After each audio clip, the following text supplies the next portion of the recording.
All right.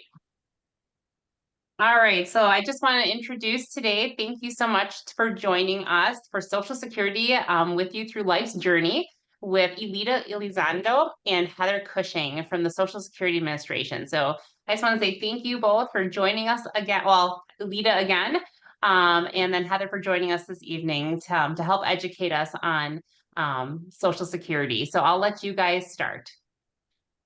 Okay, well, thank you so much again for inviting us, and hopefully this time things will go better. So my name is Lolita Elizondo, and I'm the Public Affairs Specialist for the Social Security Administration. My home office is in Milwaukee, Wisconsin, and I cover southeastern Wisconsin and northern Illinois as a backup. I'll let Heather introduce herself, and then we'll get started. Hi, my name is Heather Cushing. I am an AWIC, which is an Area Work Incentives Coordinator. So I work with people who are on disabilities or on disability programs, try to get back into the workforce. So I work with our Ticket to Work providers, which is something you'll hear about today.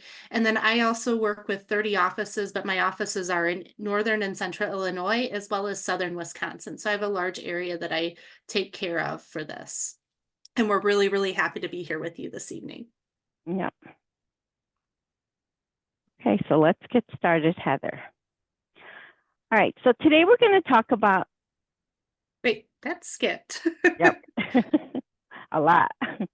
Yeah, sorry, I'm just... Yeah, it's okay. I don't know why. So today we're going to talk about our disability programs. I'm trying to get onto the screen. I don't know why it go ahead. skipped. I'm really sorry about that. No worries, no worries. Just while you get to your screen, everyone, if you want to just put your questions in the chat box for us, that would be really great. We will answer questions probably more towards the end, just because as we go along, some of your questions may be answered, okay? I am so sorry. I'm trying to get back to the share. I don't know what my computer's doing here. All right. So you guys all see you. And then we see your desktop at the moment. Yes, you see my desktop. Mm-hmm. I had PowerPoint here. I am very new at doing this from a different computer than my own. And I'm trying to get, there's the PowerPoint. Yep. And then if you clicked on slideshow. Yep. There. I don't do it normally through Zoom. I'm good at Teams, but not through Zoom. So sorry about that, everyone. No worries. Is it just my computer that sees it like in 1 by 1 inch? Just your computer, because I see mine, how I have my view, it's a full screen. Oh, you do? Yep. Okay, I see. Let me see, how do I do this?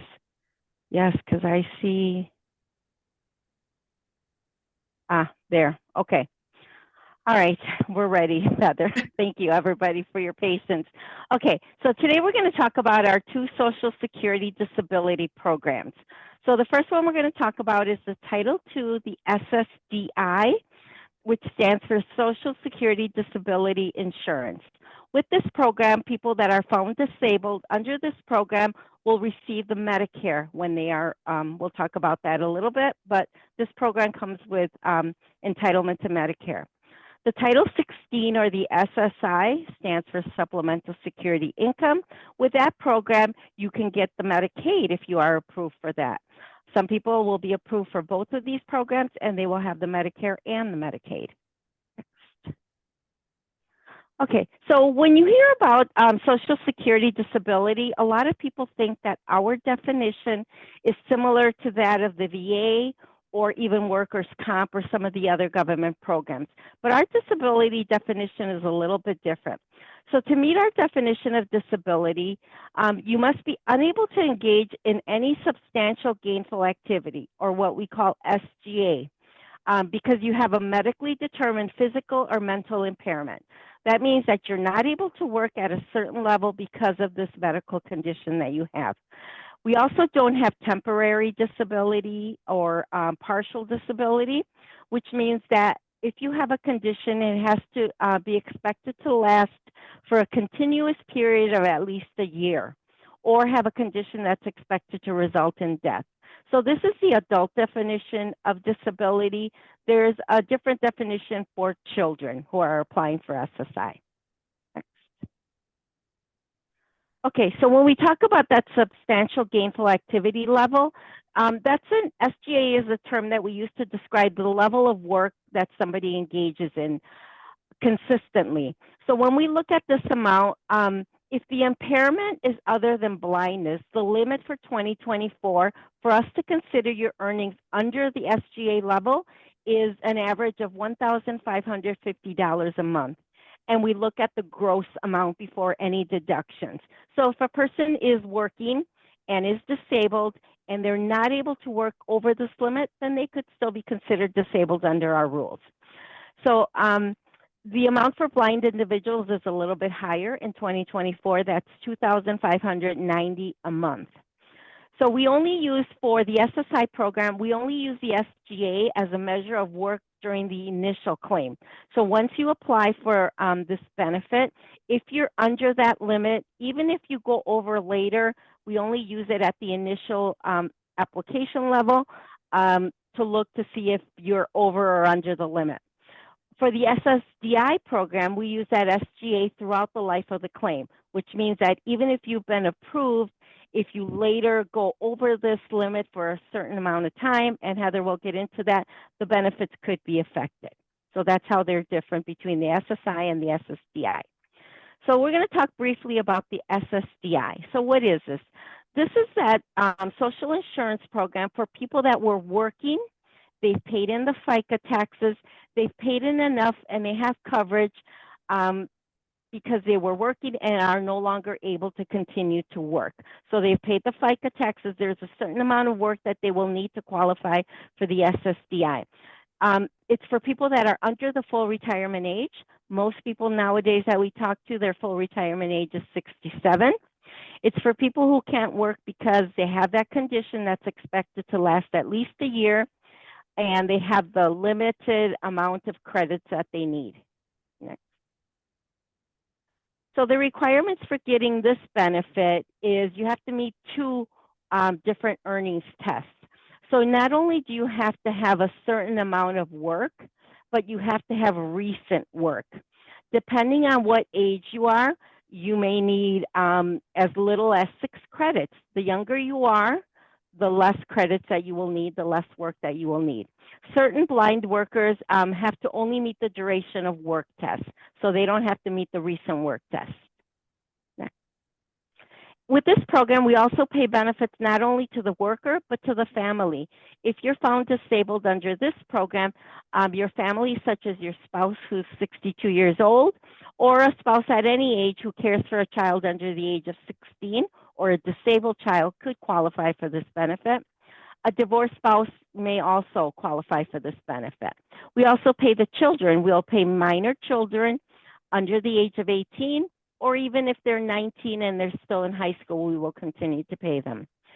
We will pay disabled adult children who are not married and have a disability that started before age 22. So with this program, it's not only for the worker, but also for the family.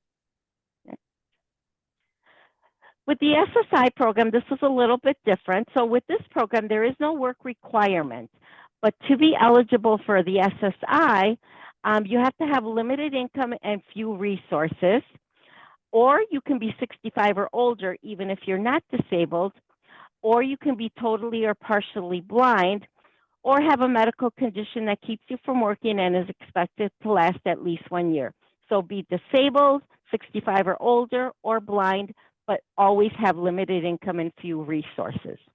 So this is a monthly benefit that's paid to meet your expenses, your basic expenses like shelter, food, clothing, things like that. This amount is $943 for an individual, $1,415 for an eligible couple. And for this program, this is the amount, the full amount, but some people receive less than this because they have other income. So this can differ. Not everybody will receive the same amount. And there's different rules for children also.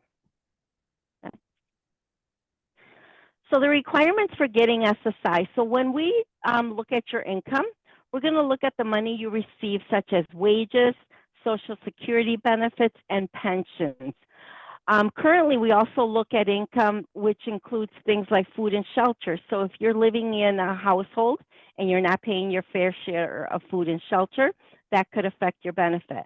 Now, effective September of this year, September 30th of 2024, we are no longer going to count the food as income.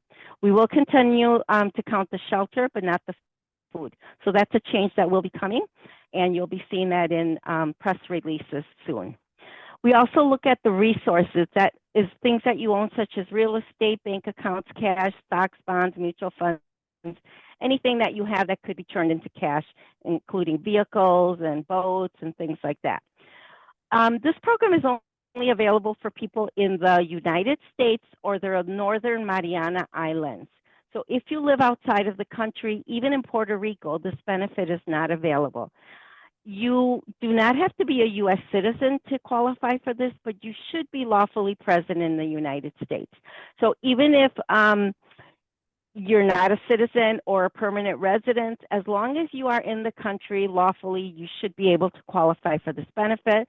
We have different categories, but they're pretty complicated. So file for this benefit if you're in the country legally. You should be able to qualify for it.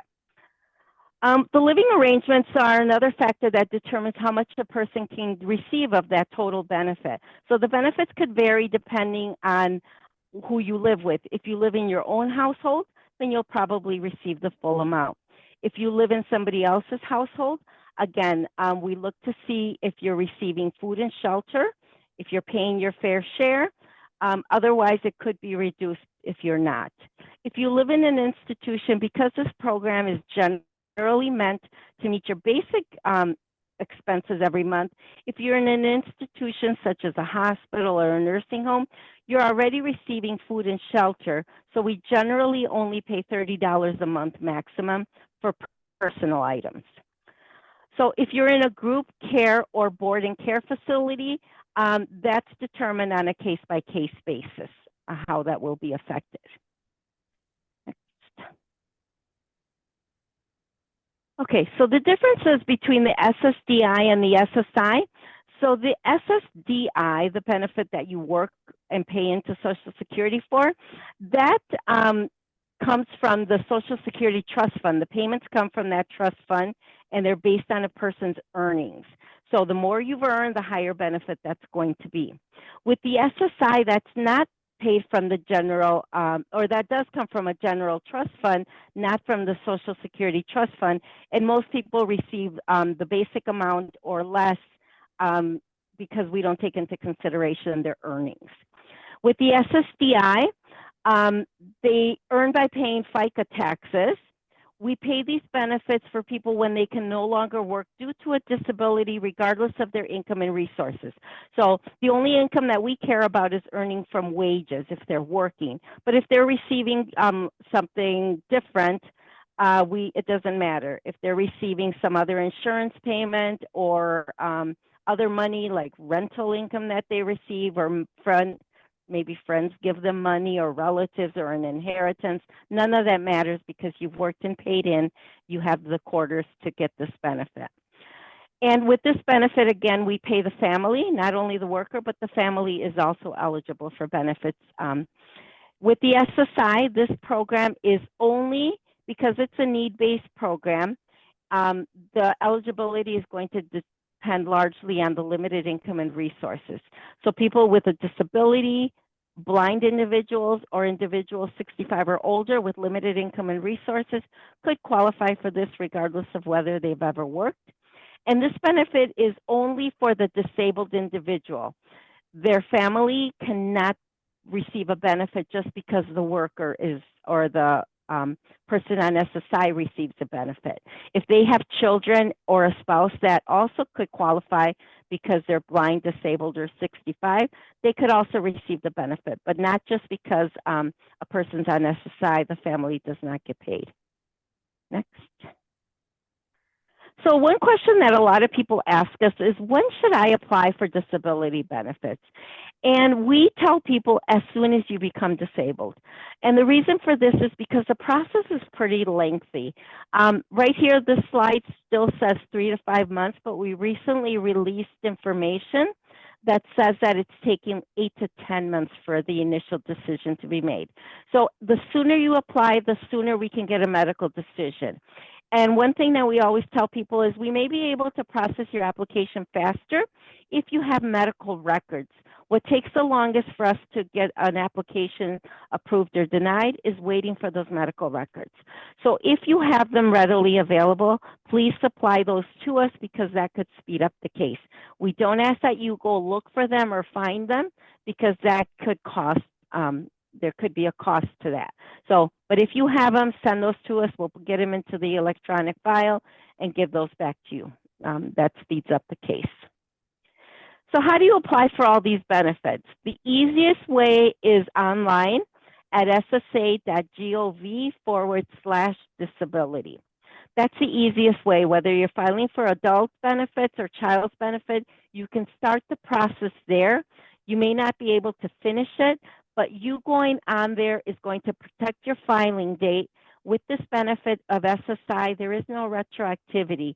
So when you file, we can start paying you the following month if you are approved. So it's important to get that protective date in there. You can also call our 1-800 number. They're open 8 a.m. to 7 p.m. Monday through Friday.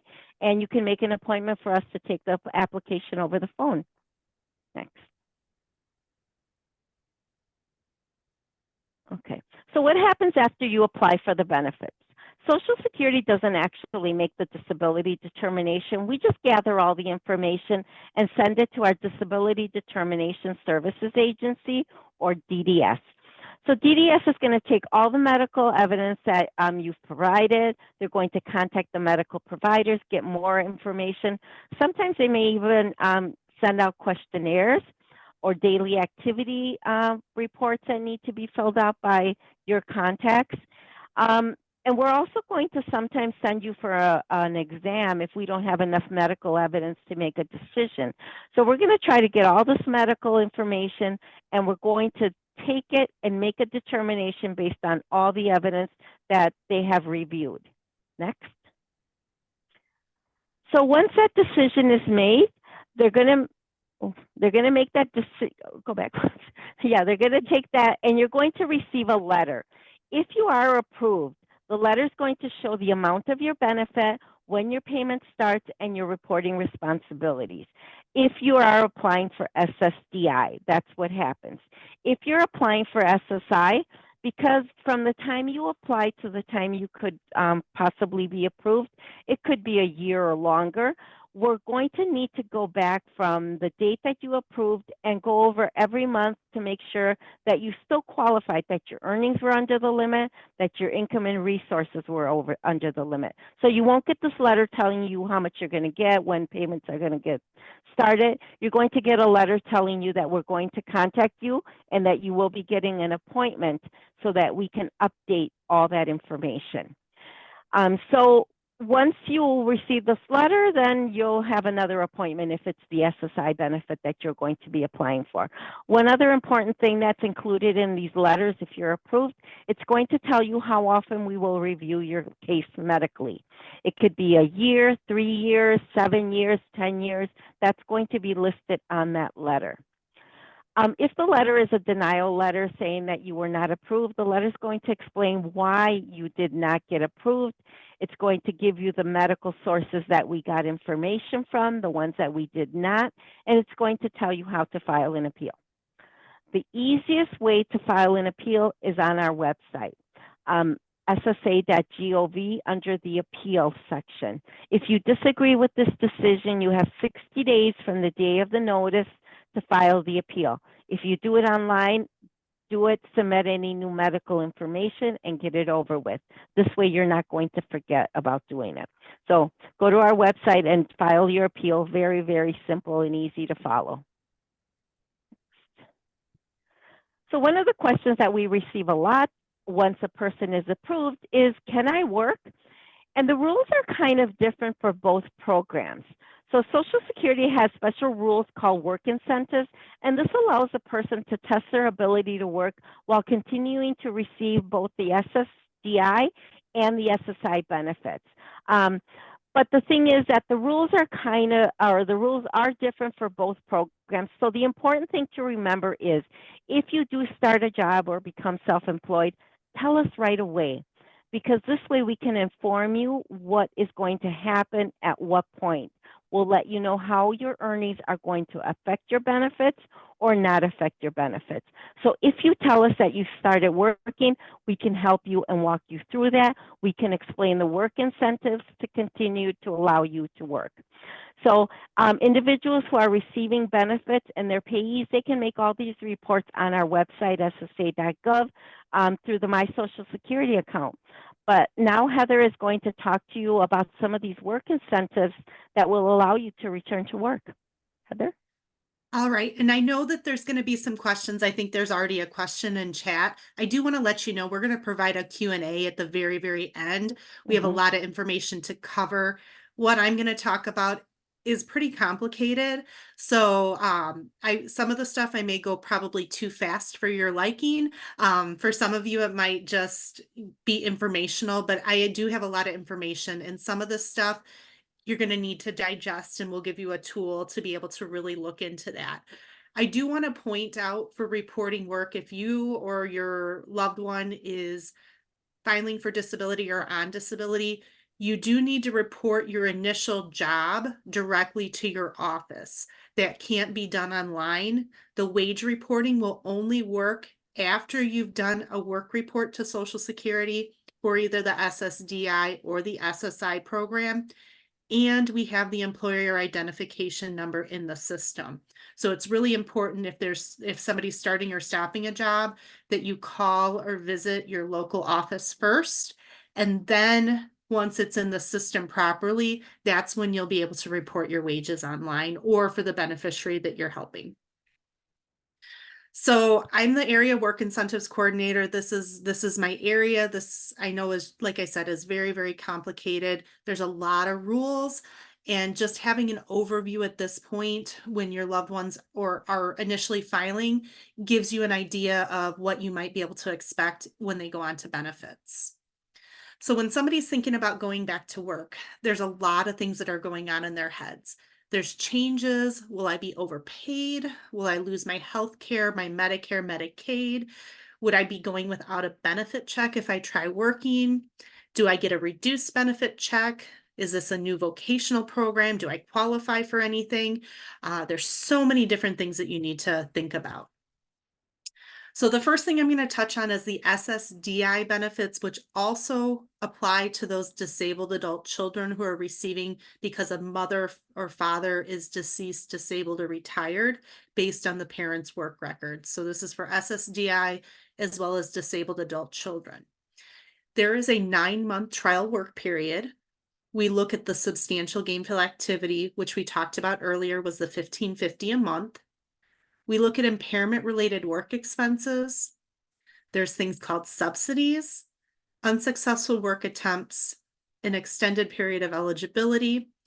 There's continuation of Medicare coverage even after benefits may have stopped. And there's Medicare for persons with disabilities who work. So as you can see, there's a lot of different things that we look at.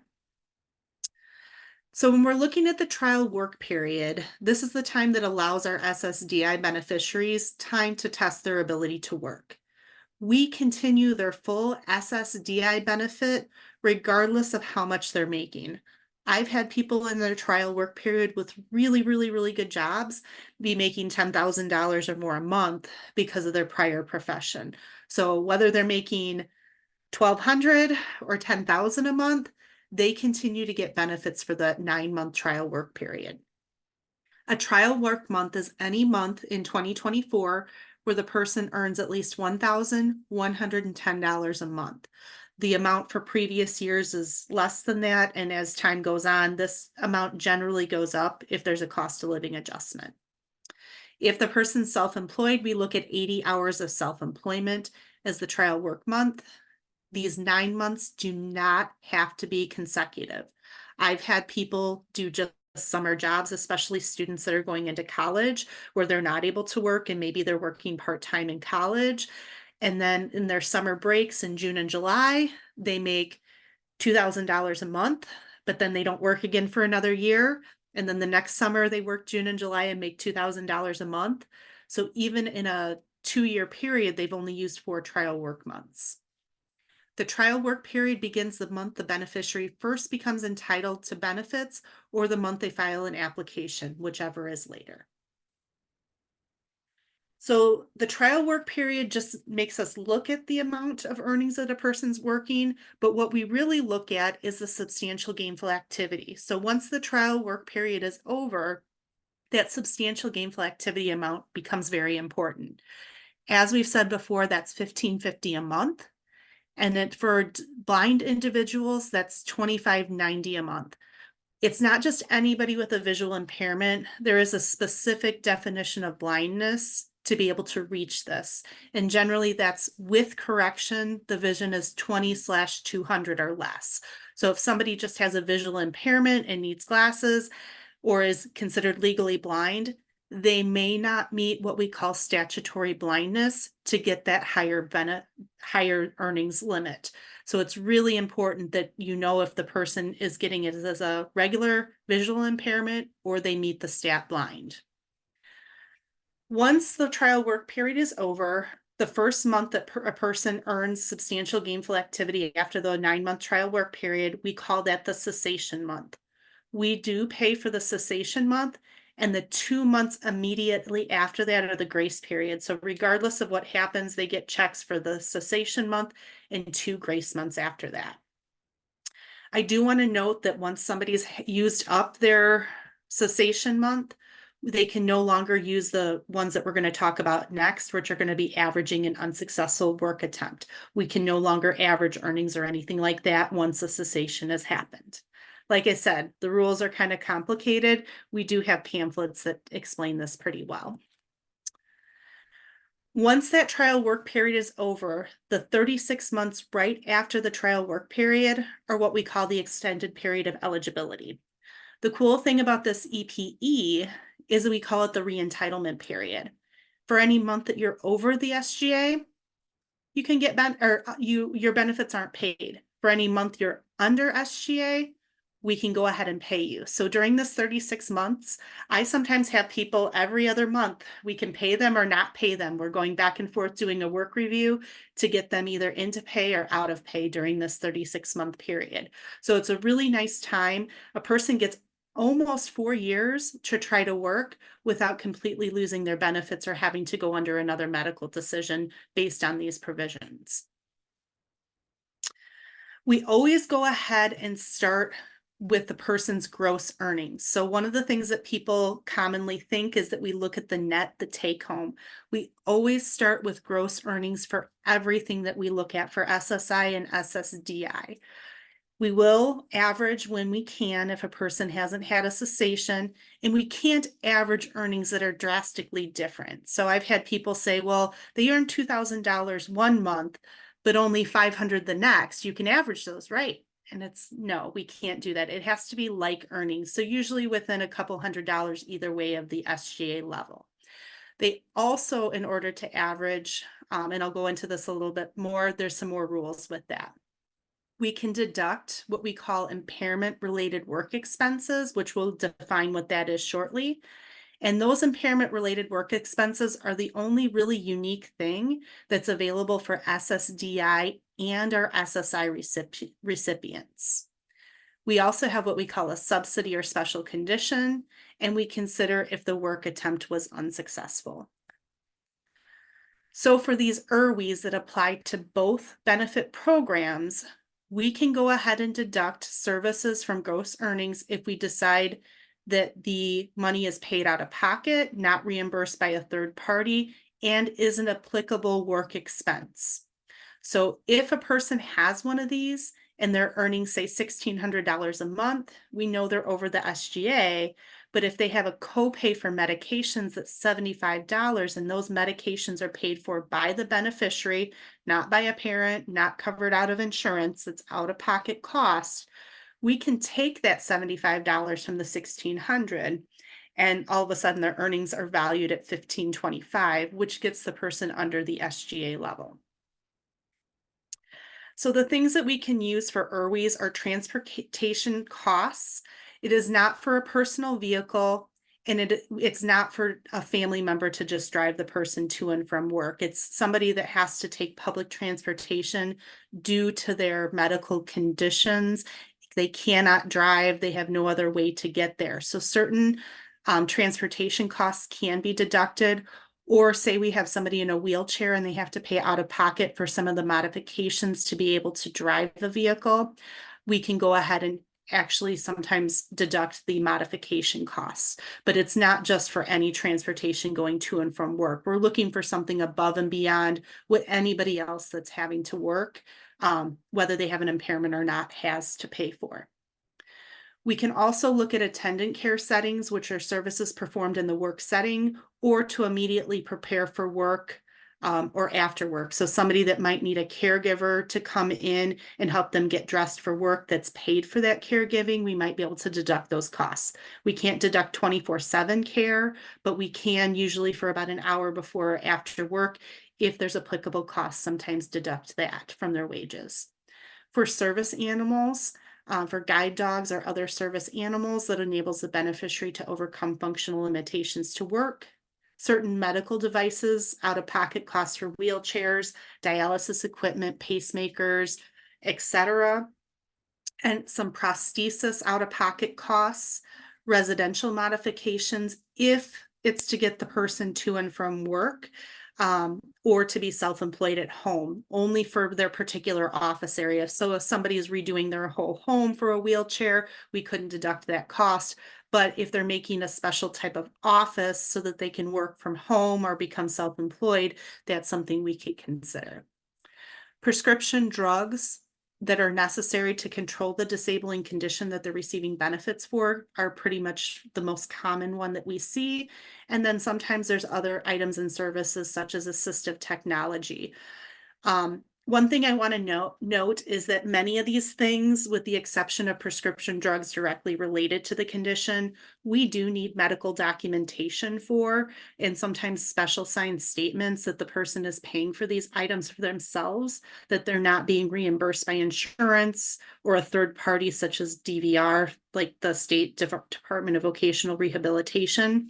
So it's really important that if somebody does have these costs, that you can be aware that we might need more than just submitting documents or saying that these expenses exist. We generally need proof of when things were paid, as well as the medical documentation stating that they're medically necessary to work. So next, we're going to go ahead and talk about a subsidy. This is really common for SSDI beneficiaries, and this is something we spend a lot of time developing at Social Security.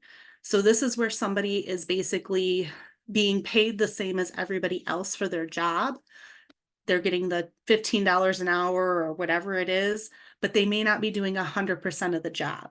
So they might have been hired through a special program by a family member or a continued long-term employment situation, such as somebody who might have been working for their employer before their impairment started, but later on they go back in maybe a lesser capacity to try to assist that employer rehires them when they're able to go back to work.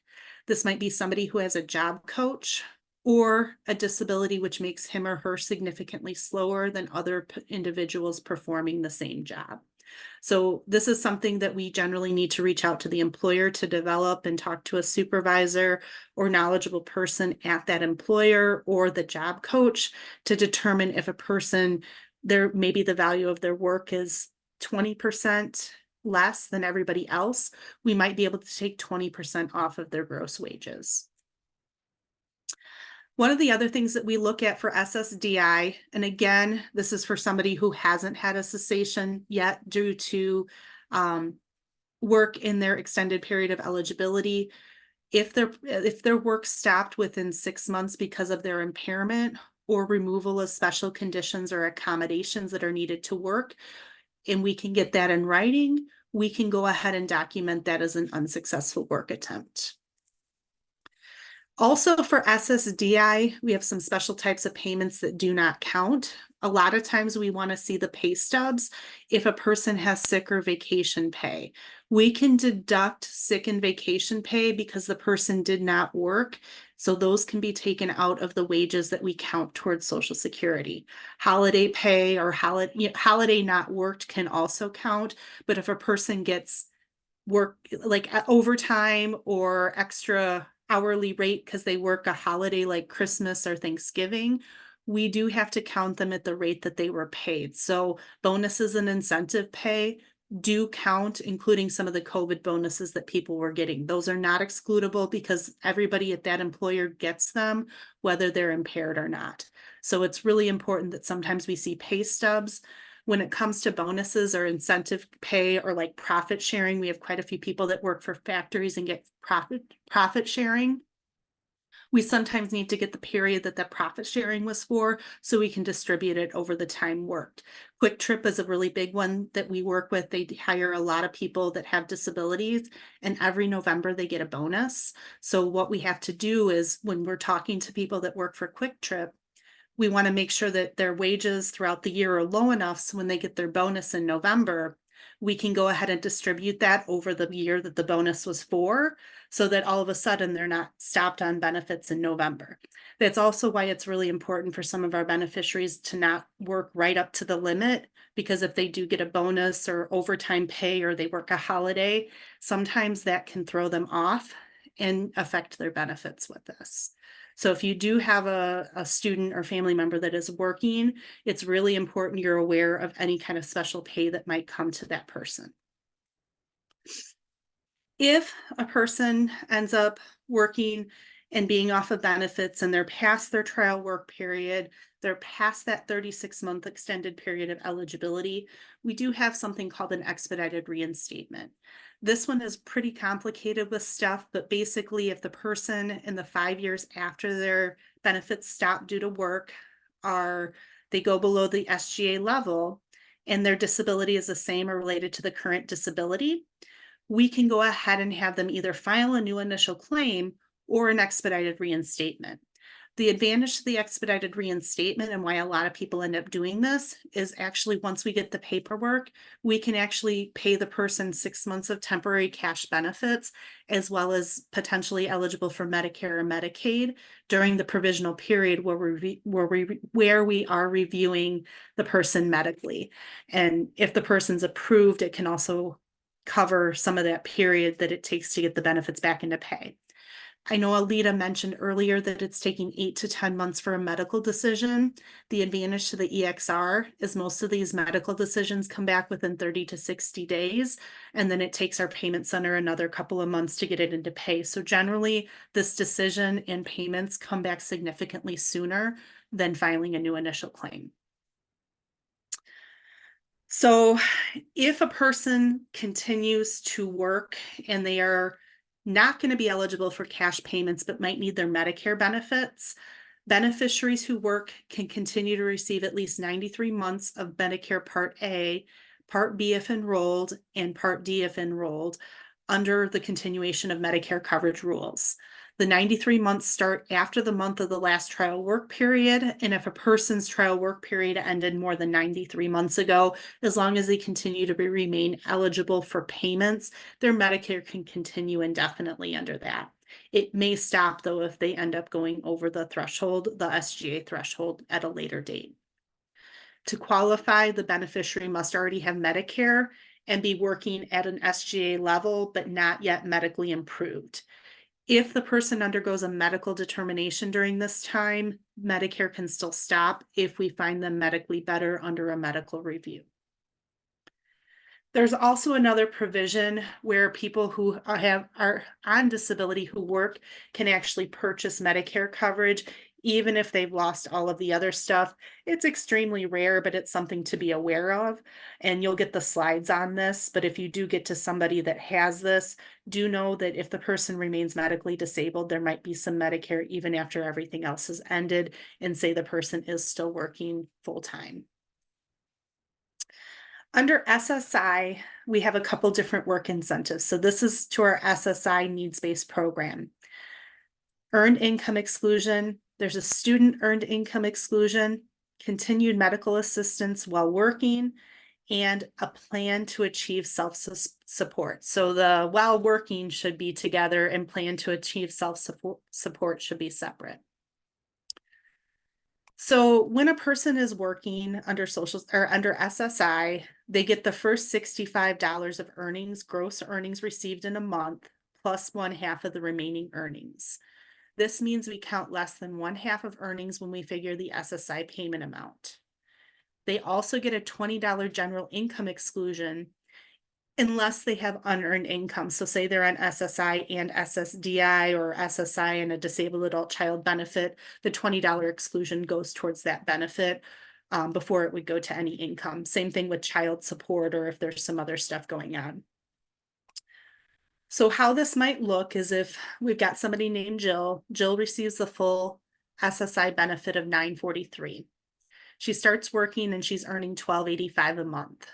You might wonder, can Jill continue to receive SSI?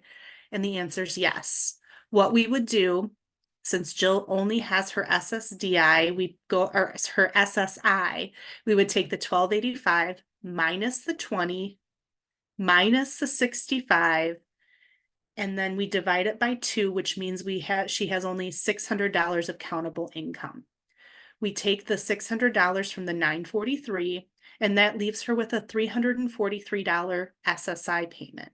So in the end, Jill on SSI only gets the $943, but when we look at her working and getting the SSI, her total income between her wages, gross wages, and SSI ends up being $1,628. And so even if you have taxes coming out of that, she's still going to be ahead of that $943 a month. So that's really something to be aware of, is if somebody is physically able to work, even if it's part-time, we don't want to discourage them from working. We have a lot of people on SSI who aren't able to earn large amounts of money, but if they're earning $800 a month, $1,000, $1,200 a month, they still get their SSI. The state of Wisconsin, if you're living in Wisconsin, which I think everybody in this room is or has family members that would be here qualifying, the state of Wisconsin also pays a small amount. It's $100 and some dollars. I can't remember the exact amount, but they pay a state SSI. So they continue to be eligible. And eventually some of the people that are on these programs, say you've got somebody earning $800, $1,000, $1,200 a month, their little bit of work, not only are they getting that extra income towards benefits and income and expenses, eventually a lot of our people end up getting on SSDI benefits, because little by little they're paying the taxes for the credit. So this is really a good program for people to not only always be on SSI, but eventually get to SSDI or potentially becoming entitled to retirement benefits in the future. We also, for anybody under the age of 22, have what's called a student earned income exclusion. So if you do have a student that is working part-time or even full-time, we can actually exclude up to $2,290 gross a month of earned income, up to $9,230 a year in 2024 for somebody regularly attending school. They need to be in a college or university for at least 8 hours a week, or in grades 7 to 12 for at least 12 hours a week, or in a training course to prepare for employment for at least 12 hours, or 15 hours if there's shop practice, or for less time than indicated if there are reasons beyond the student's control. Homeschooling if instructed for grades 7 through 12 for at least 12 hours a week. So this is a really, really great exclusion for some of our beneficiaries. You might need to get documentation for this for Social Security, along with reporting the pay stubs for this. So this is another work incentive. This is generally for people on SSI, but people on SSDI can actually potentially qualify for this as well. So PASS is an SSI provision to help individuals with disabilities return to work. It allows them to set aside income other than their SSI or resources for a specified period of time to pursue a work goal. The work goal must be one that's going to reduce or eliminate the need for SSI or SSDI benefits currently being received. So it's really important they have to have a specific work goal And they have to have something. So if somebody's on SSI, they're not working, they have nothing else, they can't qualify for this. You have to have something other than SSI to qualify for PASS. That went through. All right, so under PASS, this might be able to pay for school or training expenses such as tuition, fees, books, or supplies, uniforms or special clothing, safety equipment or tools, attendant care or child care expenses, transportation to work or for work, employment services such as a job coach, or supplies to start a business. I'm the PASS coordinator for Southeast Wisconsin, which is where you guys live. So I'm the one that actually processes all of these for our area and certain parts of Illinois. The most common things I'm seeing for this are people who don't get basically grants to cover their school. They have to apply for grants or assistance through the Department of Vocational Rehabilitation through the state of Wisconsin first. But somebody that might qualify for this is somebody that's pursuing trade school and might need to purchase tools. I have somebody with developmental disabilities that actually applied for PASS. Unfortunately, they had some other income that they could use for it. But if you have somebody that doesn't have anything to use for it, we might be able to help with buying the tools or the books or the classes or the uniforms for tech school. We have some people that use this to save for 6 months for a down payment on a car. So I've had people purchase cars. I've had people start small businesses. They need a small business plan and it needs to be something that's feasible with their conditions. I also have several people pursuing college degrees, 4-year degrees or 2-year degrees under the PASS program. So this is something that's available, but if you only have SSI, you can't qualify for it. You have to have something else such as an SSDI benefit or wages from a part-time job, or if somebody has like an inheritance that they were given at some point, they might be able to use inheritance, and we just exclude that to use for those expenses.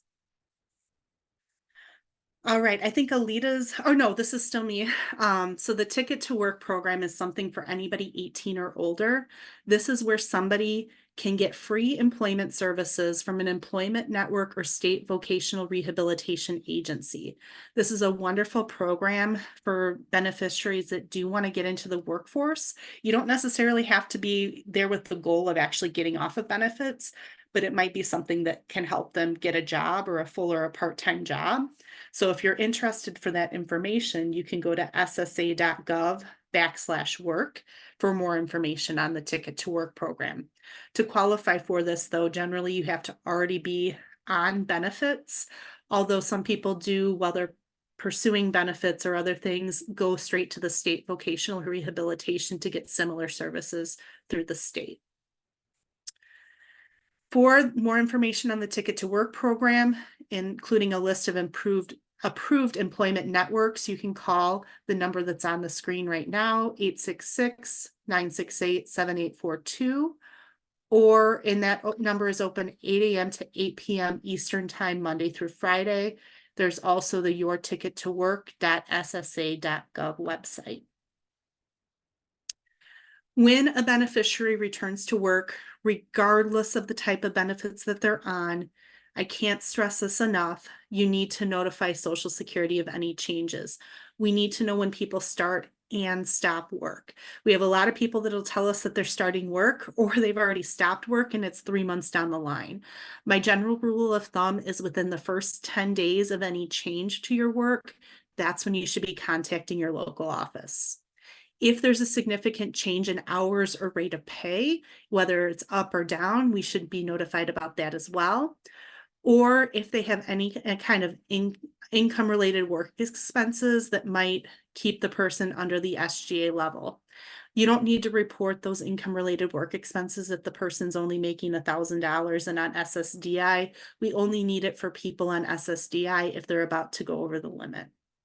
You can report those changes by calling the national toll-free 800 number, 8 a.m. to 7 p.m., or by contacting your local servicing office.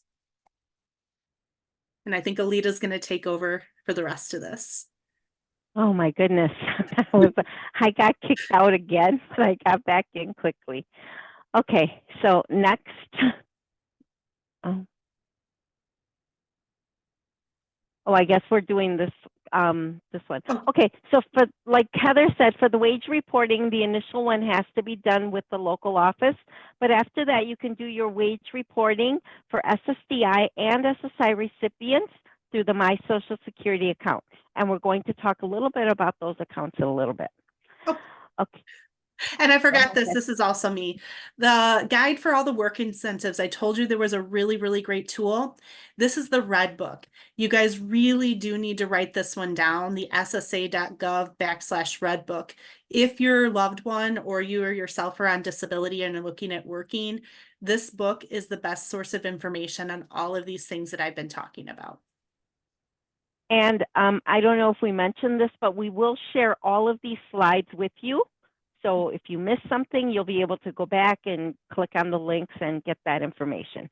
So if you haven't been to our website lately, this is what it looks like. It's easier to navigate because they've broken it up into 3 parts. The section where you prepare to apply for benefits, the section where you apply, and then the part where you manage your benefits. What I'm going to talk to you about is about the My Social Security account. If you go to our website, ssa.gov, you can click on the link to apply for the My Social Security account. Okay, so this is the My Social Security account where we want everybody, whether you're receiving benefits or not, to sign up for a My Social Security account. We made it a lot easier. If you've tried it in the past and you've had trouble getting in, try it again. It's so much user-friendly. You'll be able to get in right away. So we want you to set up an account if you're receiving benefits, because there's a lot of things that you can do when you get benefits. You can change information on your record. You can get information from your record. But even if you're not receiving a My Social Security account, we want you to go in here because you can look at all your information next. If you remember those statements that used to go out in the mail many years ago, every year around your birthday, you'd get the statement in the mail. We stopped sending those out. So now these statements will only come to people that are 60 or older who do not have an online account. We want everybody to sign up for this because we want you to look at the earnings that are posted. It's very important because these are the earnings that we will use when it comes time for you to file for retirement, or if you become disabled. These are the earnings that are going to determine your monthly benefit amount. So we want them to be accurate. We want you to look at the listing here on the right side to see all the years that you worked and what you've paid into Social Security. If there are any errors, you need to contact us. We can add earnings if there's some missing, or we can take some out if they don't belong to you. It's easier for us to correct an error that happened recently than having to go back many, many years and try to find the proof that you actually did work, and where those earnings are, we don't know. On the left-hand side, you're going to get an estimate for every year from age 62 to age 70. It's going to give you an amount that you could receive if you filed for benefits, for retirement benefits at that age. You'll also get information on how much you could receive if you become disabled, or how much your family could receive if you should pass away. So a lot of good information on this statement. Everybody 18 or older who has ever had a job should sign up for a My Social Security account. Next. And then the very last thing that we're going to talk about today is the scams. As much as we talk about this at every single presentation that we do, we still hear that there are people that are falling victim to these scams. We just want to remind you that Social Security will never call to threaten you. We're not going to suspend your Social Security number ever. We're not going to demand immediate payment. If you get a call from somebody and they're threatening you, they're scaring you, hang up. Don't give out any personal information. If you ever receive a call and there's a doubt, you can hang up and call Social Security directly. Don't give out your information. Don't give out any, don't go purchase any gift cards or send any money or anything. Hang up. If you have the time, report it to our website, oig.ssa.gov, because the more people that report these scams, the more we learn about how to avoid them. So pass this on to your family and friends and tell them that this is still going on and to be careful and not give out any information. Now, if you follow us, if you're on social media, you can follow us on Facebook, Twitter, LinkedIn, Instagram, or YouTube at Social Security. And we finally came to the end, so we are ready for your questions. All right. Thank and you, there's- Heather and Alita. I just wanted to start off with what's just currently in our chat box, and then we can open it up for people to unmute themselves. The first question is curious whether the minimum fair share amount will decrease once food expenses will no longer be part of the calculation. And a lot of the information for that is still coming out. So it's something to keep an eye on. We don't have a definitive answer on how all of that's going to fully affect it. That rule goes into place September 30th, which would be for the October 1st payment. So just keep an eye on our press releases. Something really good to sign up for on our website is press releases, because they've actually put out a lot of changes, more changes to policy since the beginning of this year than I've seen in a very, very long time. And I've been with the agency for almost 22 years. And so they're trying to make changes like removing the food share to simplify our programs. And there's a couple other rule changes that are coming out to simplify our programs. So I would sign up for the press releases, because that answer will probably be answered in the near future. Yeah, I would sign up for our blog. Yeah. Because they send out a lot of good information. Yeah. Perfect. And then one other question is, I am supporting an individual who is under guardianship, and for some reason he and I could not use a My SSA account. Is there some limitation for rep payees to set up or use an account with or on behalf of the person they are supporting? On our website, representative payees are able to do business with the people that they are representative payees for through their own My Social Security account. But if you are having trouble setting up an account on your own or for somebody else, contact us, because we may be able to cancel an old account so that you can log in the new way with the idme.gov is the new way that we use now for setting those up. But yeah, you should be able to do it. But if you're having a problem, contact us directly. Okay, would they just call that general phone number? You can call the general number, yes. And as long as you're the payee, you should be able to do that. I know we have some situations where the person is not the payee, they're the guardian, but they might have an agency payee. You wouldn't be able to use the My Social Security account for that. You would have to be the actual representative payee, the one in charge of the benefits through Social Security, to be able to access that. Okay. And I think we're caught up with our chat questions. Does anybody else have any questions? Yeah, so feel free to unmute yourselves to ask. Hello, can you hear me? Yes, Joan. Yes. Hi, thank you so much. I have two questions. I hope you don't mind. First of all, before I ask the questions, I just wanted to thank all of you.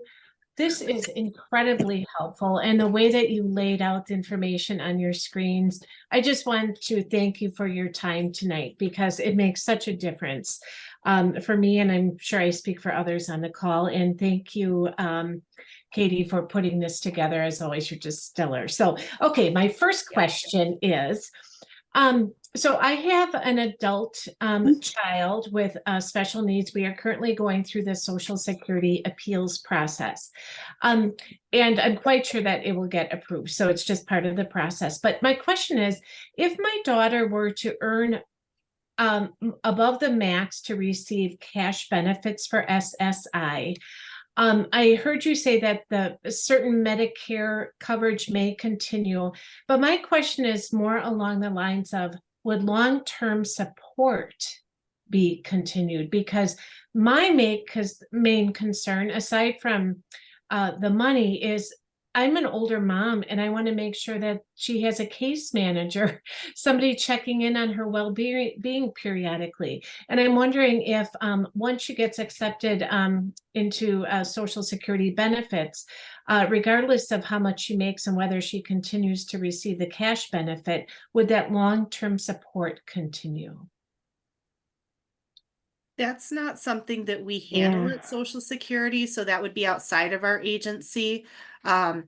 So you Okay. need to work with whoever you would be passing the torch on to ensure that type of support, since that's not something we would handle. I do want to say, depending on your situation, if you're eligible for retirement benefits, do make sure that you apply for disabled adult child benefits when you go on to retirement benefits for your daughter, as long as, I think you said daughter, as long as the person's under age 22 when they became disabled. So when you do that, make sure that you apply for that. We have a lot of people forget to name their children on the application. And by ensuring that you file for that, it can help with continuity of benefits down the line as well. Heather, Joan, that was oh, go ahead. I'm sorry. Joan, just so you know, related to long-term like waiver funding, there's two qualifications, the functional side, which obviously for most of our people remains unchanged. But then the other side relates to the financials, which really is mainly about how many assets you have. So we actually have, I would recommend speaking with the Waukesha County Aging and Disability Resource Center. They're the primary people who help with all of that. And they actually, if you're available tomorrow from 9 to 11, we have coffee connections at Enrichment Center, and the Waukesha County ADRC is actually going to be on site tomorrow, and could probably help you or answer any questions about that. Otherwise, I can get you connected to them separately. You know, I really appreciate that, and I wish I could attend because I have so many questions. But here, unfortunately, I'm part of the well, I don't mean it as a criticism, but I'm part of the Milwaukee County ADRC. And when I reached out to ADRC, they said, "Oh, I first have to make sure that my child receives SSI benefits before I can even start the long-term support process." So that's why I thought that the two were connected. But I'll try to reach out to somebody again at ADRC. I appreciate that, Katie. But Heather, I have to say that was quite the segue to my second question, because what I was going to ask is, if my disabled adult child qualifies for SSI, when I retire, would she automatically be transferred to SSDI? But I think I heard you say I would need to, when I apply for Social Security, or her father, that we would need to indicate that we have an adult child with disabilities. Yeah, right? and file an application. They are in the process of waiving a new medical decision for that. In 2017, we had to start making medical decision on those. One of the other law changes that's coming up is we may not, and it could always change again, but at this point, starting some point this year, they won't require medical determinations for those if the person's already receiving disability programs and was found disabled before age 22 already. So there may not be the need for a medical decision if a medical decision is done now and reached before age 22. That age 22 thing is a really big thing. So for people with younger kids, we want to make sure that they're getting established before age 22, either for SSI or SSDI or whatever, if applicable. And I think we've got, Yeah, I'm sorry. Go ahead. No, go ahead. I was just going to ask a third question. I don't mean to be selfish with everybody's time here, but so I mentioned that we're going through the appeals process, and I know that the application took about a year, and then the application was transferred to Texas because I think there was a backlog in Wisconsin. So we started the appeals process within that 60-day window, and we're still waiting. Do you have any idea what the processing time on appeals might be at this point? I'm hearing about the same think time. Yeah, about the same time. Yeah. Okay, good to know. Thank you. All right, Yeah. I am done with my questions. Thank you so much. And I do want to add one thing. I mean, it's a staffing issue. A lot of our offices are extremely understaffed. Our disability determination services in Wisconsin lost a lot of staffing. So that's why it's taking much longer than what it might have a couple of years ago. Sure. And then I was going to, Alita, you can answer this one. Do you see the question, can a 23-year-old person, do you see that one? Can a 23-year-old person qualify for SSDI? They can if they've worked long enough. So yeah, they definitely should apply for the benefit. You said she's been working since since age 15. So yes, she can, and she can apply. And that is a question for us, not necessarily the ADRC. Yes. Pat, it looks like you have a question, maybe? Yes, I just have a question about being an alternate or an additional rep payee for my disabled son. We don't have alternate payees. We can only have one payee on the record. One thing that we started a few years ago is that when you apply for any benefit at all, if the need should arise that you need a payee, when we take an application from you, we ask you to list 3 people that we can contact if in the future you should need a payee or the person applying should need a payee.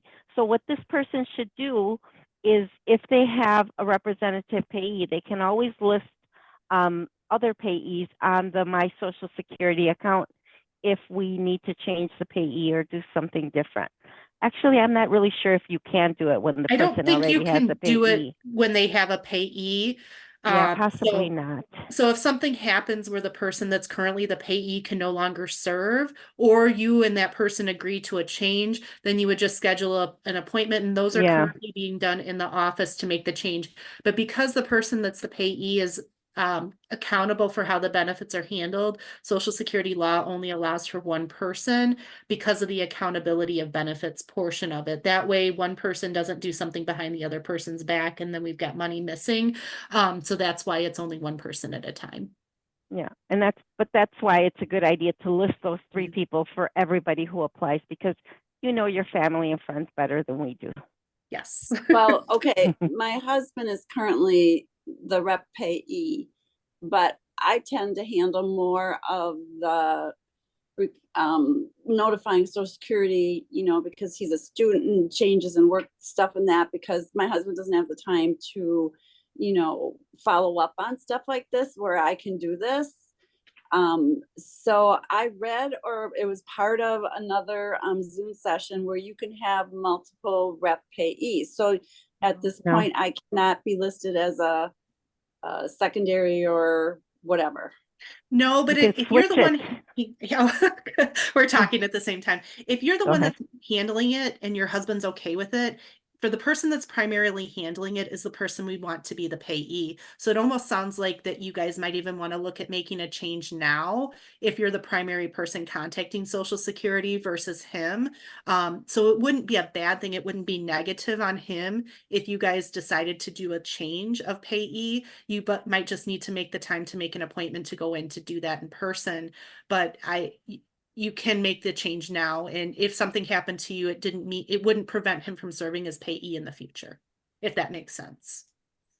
Okay, and what happens if something happens to him? Then you would need to immediately apply to be the payee. Or if something happens to both of you, you would need a successor to both of you. It's always good to have a plan in place. So how do you designate that successor? Are you guys guardians? Yes. Through the guardianship process is generally what we would say. So when something happens and you name a successor guardian and that person goes through the court system to become the guardian, they can bring in the paperwork and we can take care of it at that time. When there's guardians, it's actually a pretty easy decision for us. It's when there's not a guardian that it becomes more complicated. Okay, thank you. All right, next, it looks like Kara. Mm-hmm. Kara or Kara? Yes, it's Kara. Thank you. I have a question. I applied, my son is 19. I applied for SSI for him on February 22nd, and I'm supposed to have an interview tomorrow. And I don't know who that is with. It would be Can with you- somebody at the local office. Did you receive a letter? I believe I did, yes. Yeah, it would I be, did. Okay. oh, go ahead. Yesterday, I got a phone call from a gentleman at Disability Determination Bureau, and he did not receive any of the paperwork that I submitted. I submitted it, several, maybe 3 weeks ago. And it was like medical records. And I gave it to the person at the local office who told me that tomorrow was going to be the appointment. Okay, so they're going to take the application tomorrow over the phone. Then we will submit, because at this point we don't have a case or a file to put those electronic records into. tomorrow when they take the application, they will be able to put all the medical records in, because we wouldn't send it to DDS before we actually take the application. So You I haven't have, filed yet. I applied online. Is this different with Oh, the interview than what I did online? no, we're just going to complete the process with you. So we would not Okay. send it for a medical decision to DDS until we complete it, take additional information from you. At that point, we will send everything, including the medical records, to DDS. Okay, and one more question. I am his guardian. Will they speak to me or does he have to be present for yeah. that interview? You are his guardian. You brought in that paperwork already, you said? I believe I did, although someone told me I didn't need to. When I called the 800 number, and spoke to someone on that line, they said, no, you don't need to submit guardianship because we'll make you rep payee. No, we will talk to you because anybody can file. You would be the proper applicant if you are the guardian, and you can provide that paperwork to us when we take that application. Okay, thank you. All right, next I wanted to go to our chat box and then I'll go to the other person with their hand raised. So in our chat box it says, can you and how can you decline Medicare B if the individual has credible coverage through their family member? SSA told me no, then the state said yes. But the individual was penalized when they need it in the future. Or I'm sorry, but the individual will be penalized when they need it in the future. Okay, so this is the Medicare, these are the special enrollment period that a person receives when they are eligible for Medicare, but they don't take the Part B or they don't want to take the Part B. They decline it because they have coverage through their own employer, a spouse's or a family member's employer. So they do not have to take the Part B. We give them a special enrollment period in the future when that coverage is going to end. So there is no need to take it because they'll be paying for the Medicare Part B premiums and they'll be paying for the premiums through the employer, so they don't have to take it. They will not be penalized as long as the employer verifies for us that, yes, they were covered under the group health plan, and the person who's covering them, whether it's a parent or a spouse, has to be a current employee. It can't be coverage as a retiree or any other way. It has to be a current employee on a current group health plan. The only time I've So ran into a situation where the person can't refuse the Part B is if the state of Wisconsin is paying for the Medicare Part B, then you compulsorily have to keep it, even if you have other health insurance. But at that point, the Medicare B is free. If that ever is not free, then they can cancel it. But while the state is paying for, or Medicaid is paying for the Medicare Part B, you do have to keep it. You can't get out of it then. Right. Next, Rachel, it looks like your hand is raised. Hi, yes, thank you. Two questions. One, I'm wondering if somebody can give me even an approximate number of work hours that a person needs to complete before they're eligible for SSDI. It's not a work hours, it's actually a dollar amount earned. Do you have the credit amount, the QC amount? I can go grab it if we need it. Are you asking me? Yeah, Alita, do you have it? I can go grab it. It's across the room. Okay. I'll get it. Thank Okay, you. get it because I'm gonna get something else. Okay. So each so Social Security is based on a credit system and it's a set dollar amount. So you have to work and earn a set amount. So if a person's just working part-time and only making $1,000 a year, they're not going to earn enough to get the SSDI. So in 2024, a quarter of credit, no, I've got it here, is $1,730 for one credit to get, and you can earn up to 4 credits in a year, and you can earn $69.20 is the total amount, and I'll type that in here because that's not anywhere in the presentation. Right, thank you. And they can earn up to 4 credits in a year, and then how many credits are required to be eligible? It's going to depend on the age of the person. Well, how about 21? 21, generally at that point, 6. 6 credits. Yeah. Okay. But the older they are, the more credits they need. It's at 2 credits per year up to, or one, at least, no, what is it? 2 credits per year up through age 60 to remain currently insured. Because disability, if a person has a large gap in employment, even if they've earned like, say, 20 credits, if there's a large gap in employment and the 20 credits aren't consecutive, they still may not have enough to get the SSDI. It's actually a little bit more complicated, and that's one that's generally done better one-on-one when we're looking at the earnings Right. record.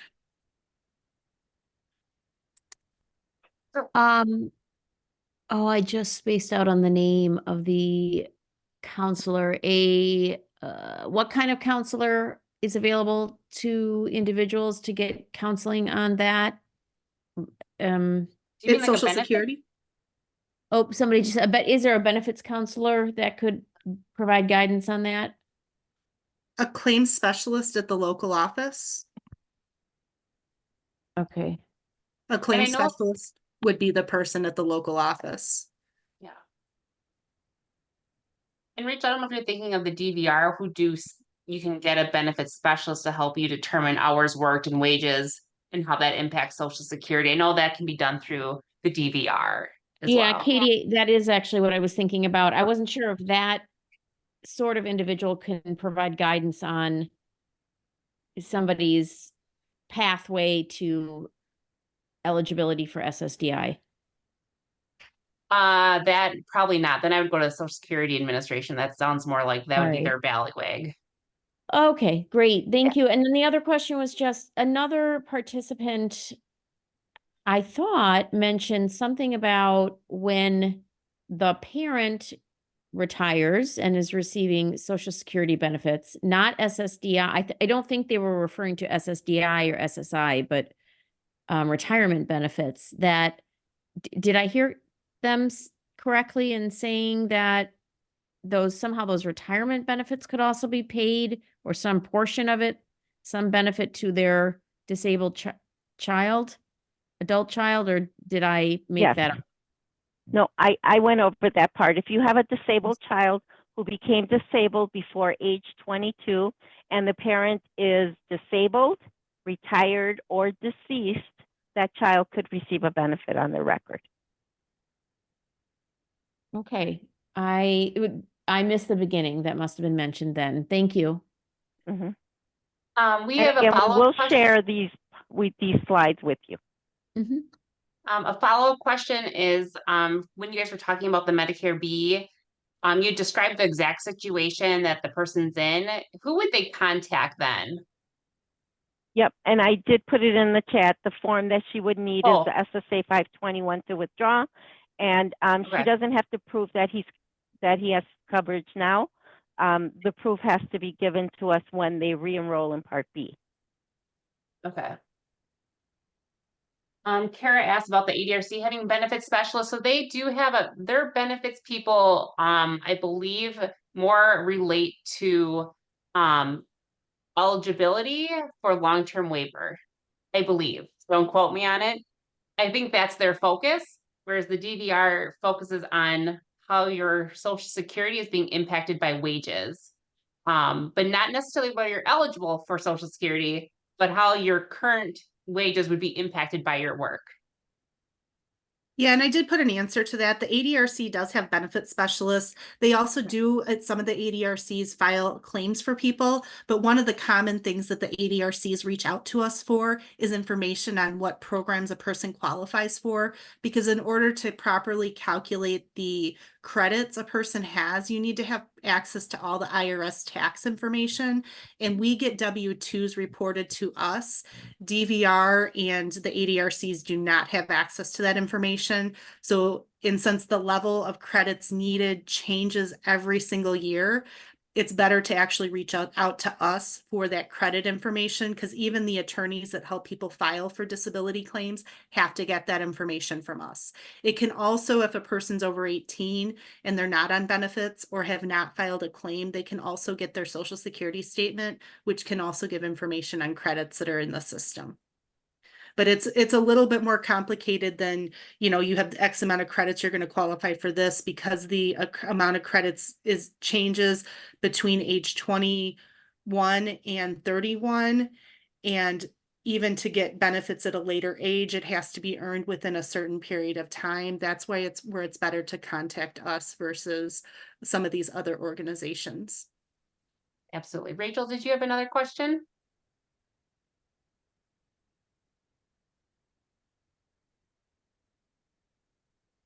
And one Maybe. place where you can see the number of credits you have is on our website, ssa.gov, by pulling up the statement.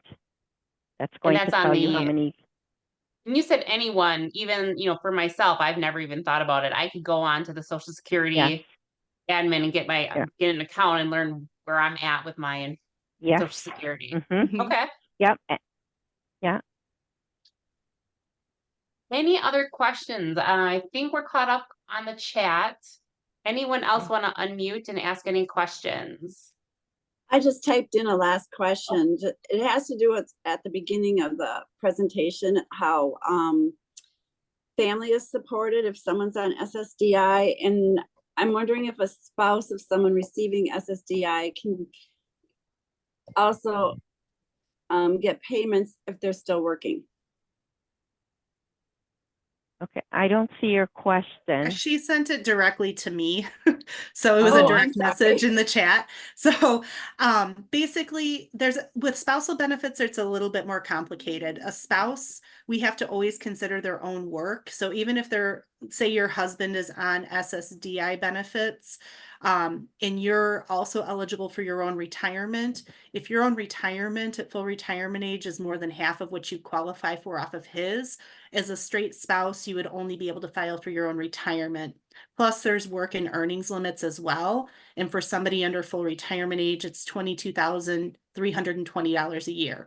You can earn above that and still be eligible. But the biggest thing that you need to know is if you're just looking at as getting a spousal benefit, there's other rules that apply. If you have your own work and earnings, you probably have to file for your own first.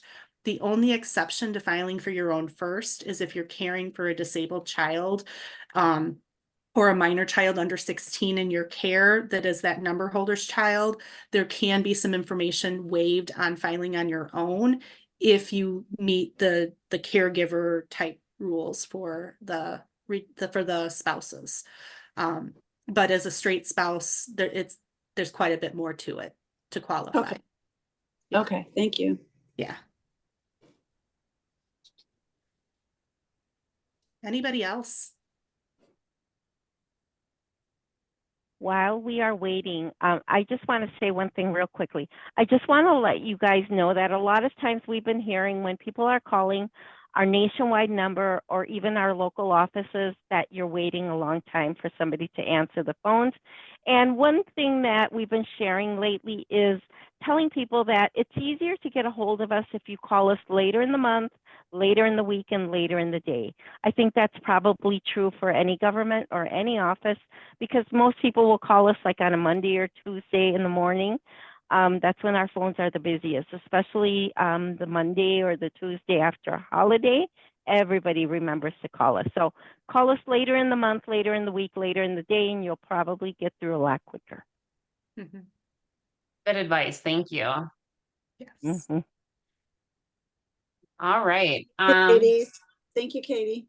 Thank you guys so much. Again, if anyone's interested, we have Coffee Connections tomorrow with the Waukesha County EDRC at the Enrichment Center from 9 to 11. And on May 15th, we will have our partnership and resource fair where we will have folks attending at the Enrichment Center. So feel free to come. It's in the evening, I believe 6 to 7:30. So thank you all. I will send out the information tomorrow or on Friday once I get the slides from Elita. So you guys have a great evening. Thank you.